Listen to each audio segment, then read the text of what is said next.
The vaccine is coming out soon. I won't be talking about it, but I will tell you about the company behind it. The UK government has purchased 30 million doses of COVID mRNA vaccine from a company called Pfizer. The vaccine is due to be delivered in November, with the potential of 100 million doses by the end of the year and 1.3 billion doses next year. News just out. Pfizer says it could be ready to apply for emergency use authorization for its COVID-19 vaccine candidate by late November. It won't be mandatory at the beginning, but judging from the large orders, a gradual plan will be implemented to persuade and incentivize people to take the vaccine and put restrictions on people that don't, along with shaming campaigns. I want to tell them that their decision, they need to understand, will not affect only their lives, which at the end of the day, it is their judgment, but will affect the lives of others. Because if they don't vaccinate, they will become the weak link that will allow this virus to replicate.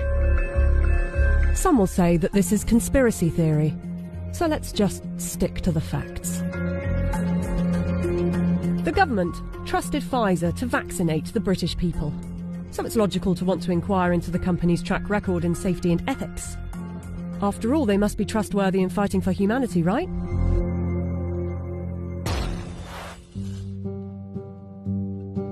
Pfizer made itself one of the largest pharmaceutical companies in the world by purchasing its competitors and through aggressive marketing tactics. What I'm about to tell you is only 20% of their rap sheet, otherwise this video would be hours long, but you can go to our website where you can see the full list. Pfizer received the biggest criminal fine in US history as part of a $2.3 billion settlement with federal prosecutors for mispromoting medicines and for paying kickbacks to compliant doctors. Pfizer pleaded guilty to misbranding the painkiller Bextra by promoting the drug for uses that were not approved by medical regulators. In the 90s, they were involved in defective heart valves that led to the deaths of more than 100 people. The company had deliberately misled regulators about the hazards. The company agreed to pay $10.75 million to settle Justice Department charges. Pfizer also had a class action suit with a $60 million settlement over Resolin, diabetes medication, that resulted in patients dying from acute liver failure, said to be caused by the drug.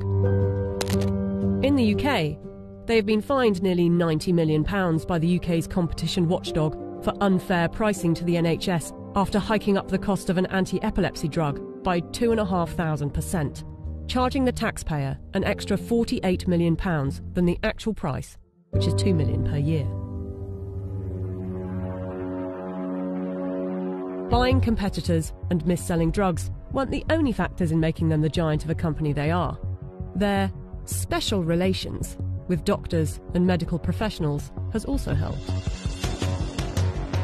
In 2004, Pfizer's subsidiary agreed to pay $430 million to resolve criminal charges that it paid physicians to prescribe its epilepsy drug, Neurontin, to patients with ailments for which the medication was not approved. In 2010, a federal jury found that Pfizer committed racketeering fraud in its marketing of the drug.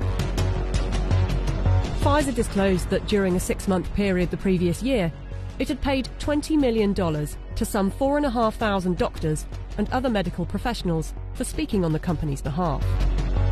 In 2012, the US Securities and Exchange Commission announced that it had reached a $45 million settlement with Pfizer to resolve charges that its subsidiaries had bribed overseas doctors and other healthcare professionals to increase foreign sales. But some of you might say they are a business and they don't get to make billions a year by not being competitive. They're still trying to help humanity. Pfizer was sued in a US federal court by Nigerian families who accused the company of testing a dangerous new antibiotic called Trovan on children without parents' consent and using their children as human guinea pigs. A panel of medical experts concluded that Pfizer had violated international law, and the company agreed to pay $75 million to settle the lawsuits in Nigerian courts. The US case was settled for an undisclosed amount. Amid widespread criticism of high pricing for poor countries, and in particular AIDS medications, Pfizer offered to donate a 2-year supply of its drug, Diflucan, worth $50 million to the South African government. Yet in 2003, Pfizer backed away from the company's plan to license its AIDS drug for low-cost distribution in poor countries. The list goes on. I don't want to bore you with it. But ask yourself, if it was a car manufacturer, would you buy a car from them? We plan to honor our history, and we will only bring to the world a vaccine that has been proven safe and efficacious.